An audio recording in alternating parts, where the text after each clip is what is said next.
Nigel Farage has just announced a Reform UK press conference, his opinion on what's going on over in Iran. So I thought it was quite interesting because we know that the Iraq war under Tony Blair, things that happened in Syria and Libya led to mass migration of people.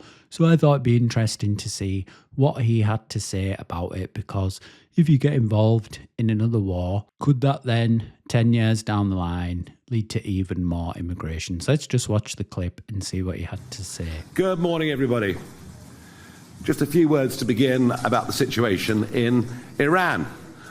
I don't think Israel, frankly, had any choice as Iran moves closer and closer to nuclear weapon capability, and as Iran clearly states, they want to wipe Israel and its people off the face of the map. I don't think they had any choice at all. I am pleased that the Americans have intervened.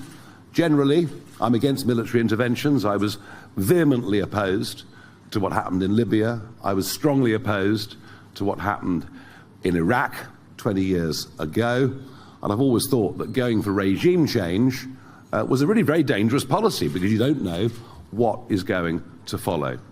In this case, this Iranian regime, brutal, evil, they've been there for 4 decades, and I still find it actually quite difficult to believe that Obama, the European Union, and of course the ever-reliable British Foreign Office got all of this completely and utterly wrong with the JCPOA agreement just over a decade ago, which just simply allowed tens of billions of dollars to be freed up for the Iranians, which they've used to fund the Houthis, Hamas, Hezbollah, and anybody else that intends to cause grief.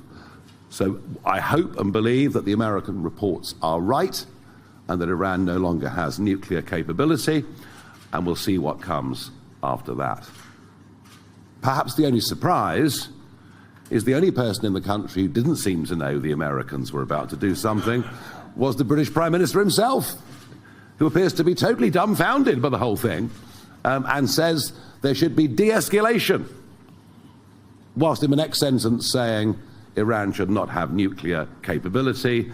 We'll look forward to the Prime Minister explaining to the House of Commons this afternoon exactly what the British position is. Again, I think it's really interesting that with all this that's going on, it's another example that we don't know what Keir Starmer stands for, or the Labour Party, on Iran. My focus is on de-escalating the situation. I accept your challenge that there is a risk of escalation. That's a risk to the region, it's a risk beyond the region, and that's why all our focus has been on de-escalating, getting people back around to negotiate what is a very real threat in relation to the nuclear programme. They're very vague about, oh, do we want to get involved? We are close to America, but there should be de-escalation. What do you think? Let me know in the comments below.